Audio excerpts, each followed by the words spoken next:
Hey there, and welcome. Today, we're going to crack the code on a huge part of everyday Portuguese conversation, the regular ER verbs.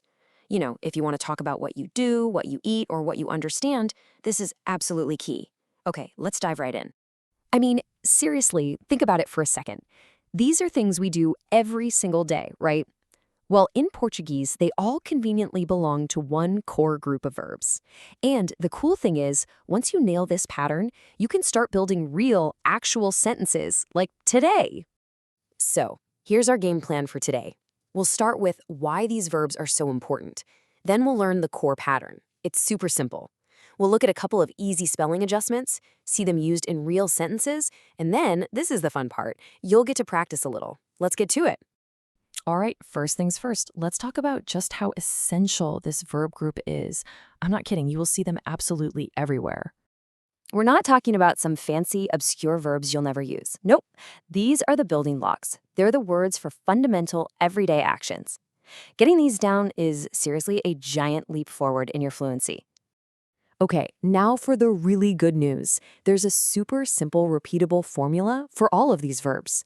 This isn't about memorizing hundreds of different words. It's about learning one single pattern you can use over and over again.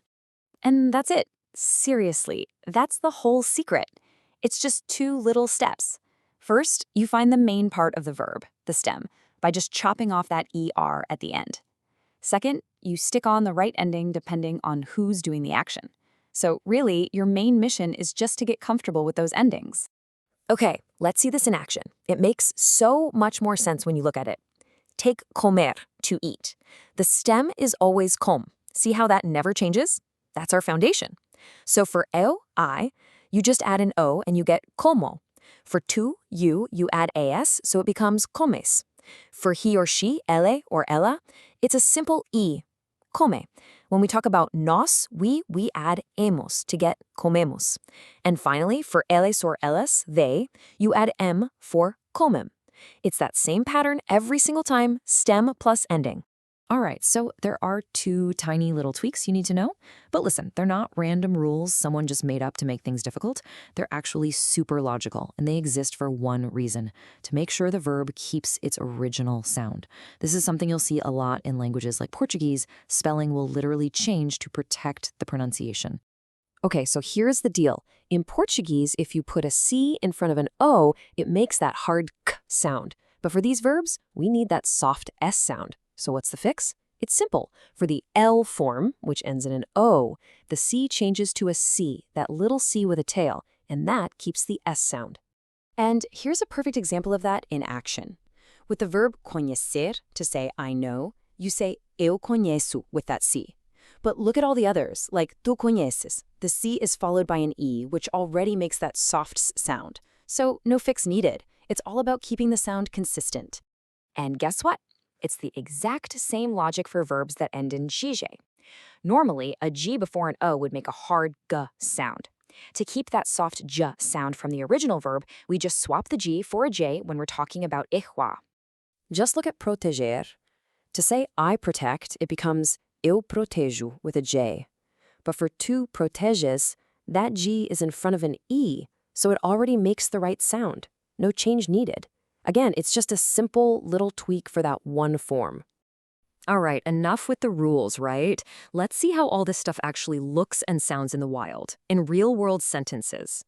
Check out these examples. In the first one, you see two different forms of beber right in the same sentence. Eu bebo and ela bebe. Two subjects, two different endings. Then you've got eles vivem with that M ending. And notice here, as crianças, the children, is treated just like eles, or they. So we get aprendem. Then a simple one, ele escreve, using that A ending.